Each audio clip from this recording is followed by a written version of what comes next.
Pilhérias, o humor do século XIX, 1851. Voz, Iba Mendes. Há um bom bebedor que se achava no extremo da vida, se aconselhava que se reconciliasse com seus inimigos. Tem razão, padre, respondeu. Tragam-me um copo de água. Uma mulher muito namoradeira, achando-se em perigo de vida, mandou chamar o confessor, o qual lhe disse: é preciso, senhora, esquecer a vida passada e não amar senão a Deus. Ah, meu padre, lhe responde ela, no estado em que estou, como hei de tratar de novos amores? Indo um homem embriagado, passando perto de uma casa incendiada, e vendo a dona chorar, chegou-se a ela e lhe perguntou com mostras do mais vivo interesse: esta casa é vossa? Ai de mim, respondeu ela. Nesse caso, minha boa senhora, permiti que eu tire um pouco de fogo para acender o meu charuto. Estando os juízes de um tribunal para sentenciar um grande criminoso, o relator, depois da leitura do processo, exclamou: qual será o castigo digno de semelhante delinquente? A morte é pouco, conviria fazer-lhe passar a vida em contínuo tormento. Então casemo-lo, respondeu o presidente. Um jogador estava tão infeliz que não conseguiu acertar em toda uma noite com uma só sorte. Uma senhora que estava ao pé dele não pôde deixar de o lamentar pela sua infelicidade. Minha querida senhora, lhe respondeu ele, não é a mim que deve lamentar, porém sim aquele a quem eu devo. Ia uma ocasião a morrer enforcado um famoso ladrão, e como fosse esperançado em que o diabo o livrasse, como já lhe tinha acontecido, ia alegre e com presença firme. Vendo, porém, que chegava ao pé da forca e que não lhe aparecia o seu salvador, gritou que era tempo de lhe valer. Às suas vozes apareceu o diabo, que lhe disse que, dando-lhe mais de 25 vezes a vida, estava já cansado, e assim que tivesse paciência por esta vez. Um tolo, metendo a bulha a um homem de juízo sobre o tamanho das suas orelhas, este lhe respondeu: é verdade, meu amigo, que para homem tenho as orelhas muito grandes, mas a sua pessoa há de confessar que as suas, para burro, são demasiadamente pequenas. Dizendo-se a um sujeito que fosse imediatamente à sua casa, pois que estava pegando fogo, respondeu muito descansado: isso é coisa que me não dá cuidado, pois trago comigo as chaves. Uma senhora idosa, muito faladora e maldizente, perguntou a um médico a razão por que tão cedo lhe começavam a ela a cair os dentes, quando via pessoas de mais idade ainda conservarem os seus. Isso, lhe respondeu o médico, procede dos muitos coices que a senhora lhes está sempre a dar com a língua. Uma senhora queria possibilidade de dizer alguma coisa a outra, que tinha vindo fazer-lhe os seus cumprimentos, e então perguntou-lhe quantos filhos tinha. Tenho 3, lhe respondeu a visitante. Dali a um quarto de hora, a primeira, que não tinha dado muita atenção à resposta da outra, perguntou-lhe segunda vez quantos filhos tinha. Como não pari, lhe respondeu, desde que me fez a primeira pergunta, ainda não tenho senão 3. Um pintor de medíocre talento aplicou-se à medicina. E, como se lhe perguntasse a razão, respondeu: é porque na pintura todos os erros estão expostos ao público, mas na medicina são enterrados com o doente e ninguém os conhece.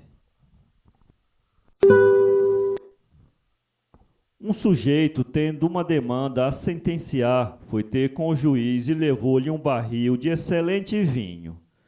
O juiz aceitou, mas quando chegou a ocasião, sentenciou contra o sujeito, o qual, indo se lhe queixar disso, lhe respondeu o magistrado: Que quereis, meu amigo? O vosso vinho era excelente, porém a vossa demanda não prestava para nada.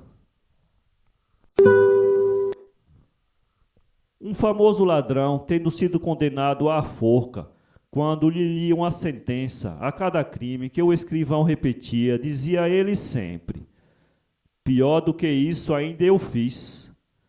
No fim, lhe perguntou o escrivão: Então, qual é esse outro grande crime que cometeu?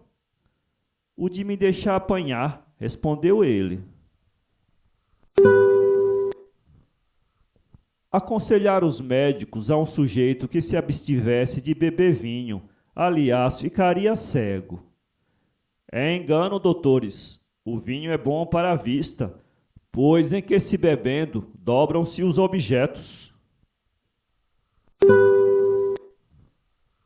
Um homem que toda a sua vida tinha passado na libertinagem, estando para morrer, fez o seu testamento e, segundo a prática, começou por estas palavras: Primeiro que tudo, deixo minha alma a Deus.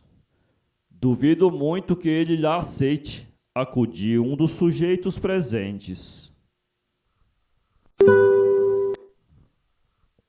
Um pobre homem, falto de meios para sustentar a sua família, para distraí-la da fome, costumava às noites, em vez da ceia, ler-lhe algumas páginas da Escritura.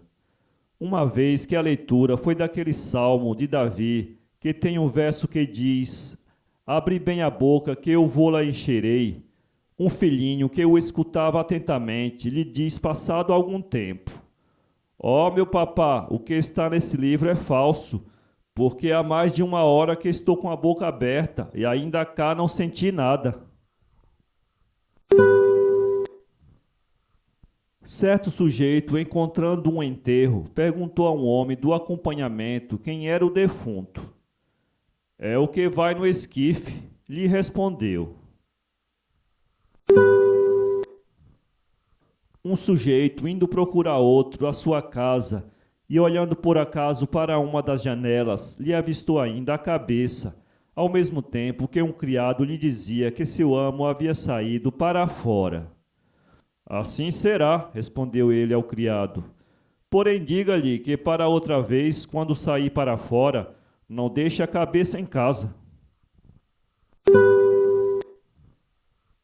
Um pobre camponês, querendo mandar dizer uma missa por tenção de sua defunta mulher, foi procurar o cura para esse fim.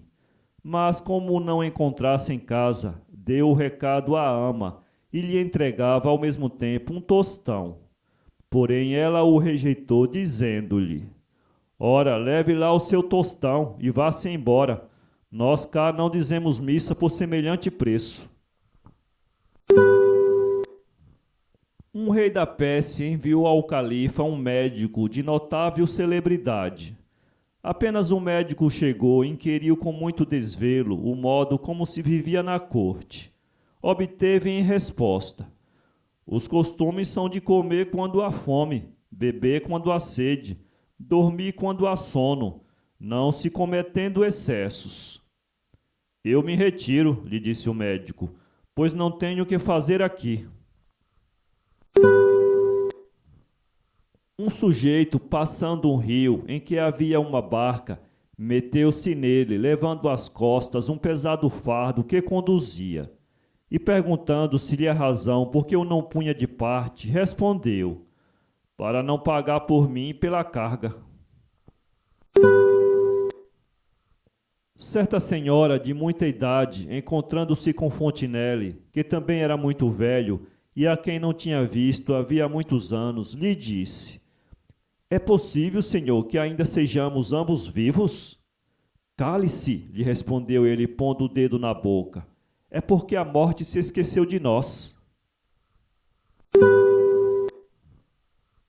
Querendo certa senhora convencer uma filha que tinha, muito feia e aleijada, a entrar em um convento para freira, lhe disse: Olha, filha, tu és horrenda e informe, e ninguém te quererá para casar.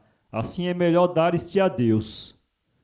Não, de certo, minha mãe, lhe respondeu a rapariga, porque me envergonharia de lhe fazer um presente tão feio. Certo príncipe, metendo a bulha a um de seus cortesãos, a quem por vezes havia mandado como seu embaixador a cortes estrangeiras, lhe disse que ele se parecia com um bode. Não sei com quem me pareço, senhor, lhe replicou o cortesão, mas sei que tenho tido a honra de representar muitas vezes a vossa majestade.